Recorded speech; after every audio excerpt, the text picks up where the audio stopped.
قبائلی ضلع باجوڑ میں امن و امان کی بگڑتی صورتحال کی وجہ سے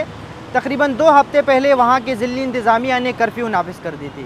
باجوڑ کے مختلف علاقوں میں سیکیورٹی فورسز کی جانب سے انٹیلیجنس بیسڈ ٹارگیٹڈ آپریشن کا آغاز کیا گیا تھا، تاہم وہاں کے مقامی لوگوں کے مطابق ان کا یہ مطالبہ تھا کہ ان کو دوبارہ نقل مکانی پر مجبور نہ کیا جائے۔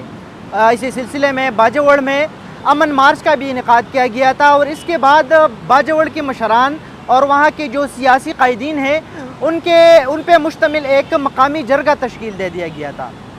جرگہ کے ایک رکن نے انڈیپینڈنٹ اردو کو بتایا کہ جب جرگہ تشکیل دے دیا گیا تو ہم نے وہاں کے سرکاری حکام سے بات کی کہ ہمیں یہ موقع دیا جائے کہ ہم جو وہاں کے مقامی عسکریت پسند ہے ان سے جا کر ملیں۔ اسی سلسلے میں وہاں کے جو مقامی جرگہ تھا ان کی وہاں کے مقامی عسکریت پسندوں سے ایک مقامی مسجد میں 2 نشستیں ہوئی ہے، ایک گزشتہ جمعے کی دن اور ایک اس کے بعد ہفتے کی دن، اور مقامی جرگہ کے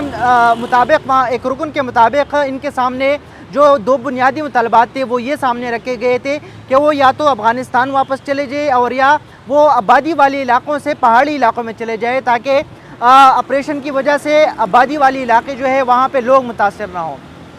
2 نشستوں کے بعد جرگہ ممبران کے مطابق ان کی دونوں نشستیں مثبت طریقے سے ہوئی ہے، ان سے جو بات چیت ہوئی ہے وہ مثبت طریقے سے ہوئی ہے، اور یہ جرگہ عسکریت پسندوں سے بھی ملتے تھے اور ساتھ میں پھر واپس آ کے وہاں کے سرکاری جو حکام ہیں اور متعلقہ اداروں کے جو حکام ہیں ان کے ساتھ بھی ملاقاتیں کرتے رہے ہیں۔ اس کے بعد آج پشاور میں وزیر اعلیٰ ہاؤس میں وزیر اعلیٰ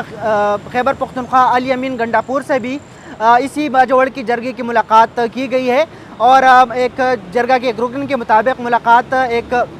اچھی ماحول میں ہوئی ہے، اور وزیر اعلیٰ کی جانب سے جرگہ کو تمام تر جو سپورٹ ہے مہیا کرنے کی یقین دہانی کرائی گئی ہے۔ جرگہ رکن کے مطابق وزیر اعلیٰ کی جانب سے یہ بھی بتایا گیا ہے کہ جرگے کو اختیار ہے کہ وہ علاقے میں امن و امان بحال کرنے کے لیے جتنی بھی کوششیں کر رہی ہے حکومت ان کے ساتھ ہوگی۔